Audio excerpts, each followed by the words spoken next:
Hello, my name is Cynthia Sue Larson from RealityShifters.com, and I'm here today to talk about awakening enthusiasm.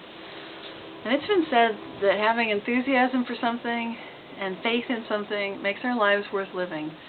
This is a statement by Oliver Wendell Holmes, which I find just as true today as it was when he originally said those words. And the reason that it's so exciting to think about enthusiasm today is that this is something we have control over. We may not be able to influence what's going on around us. We might not be able to affect the environment, what people say and do. But what we can change is our own attitude, our own way of seeing the world.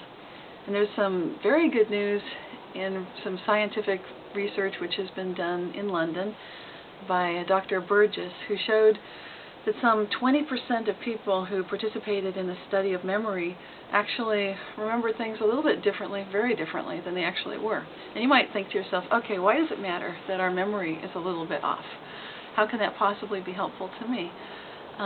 Here's the advantage that I see, that we've got flexibility, we've got a level of uncertainty, if you will, in our memories, which allow us and enable us to believe things which are more in keeping with the way that we would like the world to be.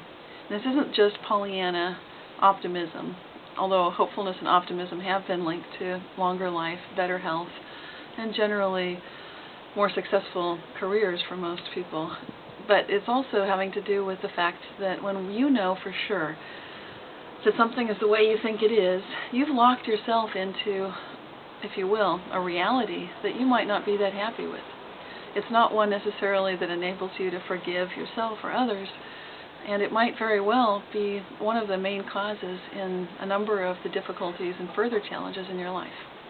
So that's something to think about this month. And I've got a few books that I also have been reading that I'd love to recommend for people who would like to take a look at them. One is called The Dance of Light, and this is a fabulous book about the energies around the world. It's written by this amazing author from South Africa, Stephen Hurt, and he's got a gift for showing how the energies around all of us interact in ways that only shaman, for the most part, are aware of. And when you recognize that everything is energy, that can change your viewpoint on the world. Another book I'd love to recommend this month is called Shadow People, and this is a book that helps all of those of us who are very sensitive and sometimes feel that negative energies are adversely influencing our lives. We can do something to deal with this situation. And for those of you who just love ghost stories, it's full of them, so it's highly recommended for that.